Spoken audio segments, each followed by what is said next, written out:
আসলে বাবাকে তো বলার মতো, বাবাকে অনেক কিছু বলার ছিল, বলার আছে, বাবাকে তো আসলে বলার কোনো শেষ নেই।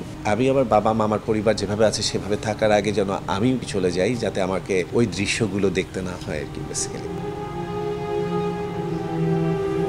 বাবাকে অনেক ভালোবাসি, বাবা সুস্থ হোক, চাই যে আল্লাহ মানে আর কিছুদিন বাবাকে এবার ফিরিয়ে নিয়ে আসার পর আর কিছুদিন আমরা একটু বাবার সেবা করি, বাবাকে ভালোবাসি, বাবাকে দেখি। বাবা তোমার জন্য ভালোবাসা, বাবা তুমি ভালো হও, ভালো হয়ে যাও, সুস্থ হও, আমাদের মাঝে তুমি ফিরে আসো।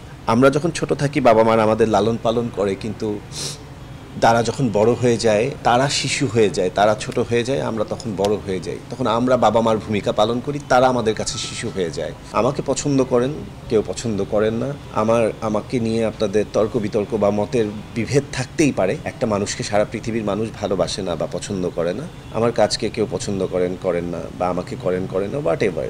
কিন্তু এই মুহূর্তে আমি সবার কাছে একটাই এক্সপেক্ট করছি যে আমার বাবার জন্য আপনারা একটু দয়া করে দোয়া করবেন এবং আমার বাবা সুস্থ হয়ে ফিরে আসুক। আমি আমার বাবা মা আমার পরিবার যেভাবে আছে সেভাবে থাকার আগে যেন আমি চলে যাই, যাতে আমাকে ওই দৃশ্যগুলো দেখতে না হয় আর কি। বেসিক্যালি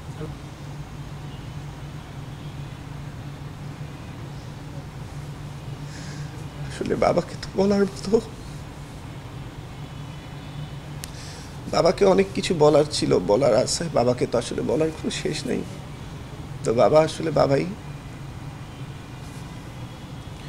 তো যেটা হয় যে বাবাকে অনেক ভালোবাসি, বাবা সুস্থ হোক, চাই যে আল্লাহ মানে আর কিছুদিন বাবাকে এবার ফিরিয়ে নিয়ে আসার পর আর কিছুদিন আমরা একটু বাবার সেবা করি, বাবাকে ভালোবাসি, বাবাকে দেখি। তো আল্লাহর কাছে এটাই চাওয়া, আপনাদের কাছে আমার এটাই চাওয়া, বা দেশবাসীর কাছে এটাই চাওয়া যে আমার বাবার জন্য আপনারা একটু দোয়া করবেন। আমাকে পছন্দ করেন, কেউ পছন্দ করেন না, আমাকে নিয়ে আপনাদের তর্ক বিতর্ক বা মতের বিভেদ থাকতেই পারে। একটা মানুষকে সারা পৃথিবীর মানুষ ভালোবাসে না বা পছন্দ করে না। আমার কাজকে কেউ পছন্দ করেন না, বা আমাকে করেন না, হোয়াট এভার। কিন্তু এই মুহূর্তে আমি সবার কাছে একটাই এক্সপেক্ট করছি যে আমার বাবার জন্য আপনারা একটু দয়া করে দোয়া করবেন এবং আমার বাবা সুস্থ হয়ে ফিরে আসুক। বাবাকে আর একটু কিছুদিন ভালোবাসতে চাই, বাবার জন্য অনেক কিছু করতে চাই, আসলে সত্যি কথা বলতে যেটা। আর সবার উদ্দেশ্যে যেটা বলবো যে পৃথিবীতে বাবা মার উপরে পৃথিবীতে কিছুই নেই। আপনি একেবারেই তুচ্ছ, সামান্য আপনার বাবা মার কাছে। সো পৃথিবীতে এর চেয়ে দামি বা এর চেয়ে বড় সম্পদ আর কিছু নেই। সন্তান হিসেবে আপনাদের যাদের বাবা মা নেই তারা তো জানেন বাবা মা হারানোর কষ্ট কাকে বলে, কিন্তু যাদের আছে তারা আপনারা অবশ্যই বাবা মার কদর করুন, বাবা মাকে যতটা সম্ভব ভালোবাসুন, সময় দিন।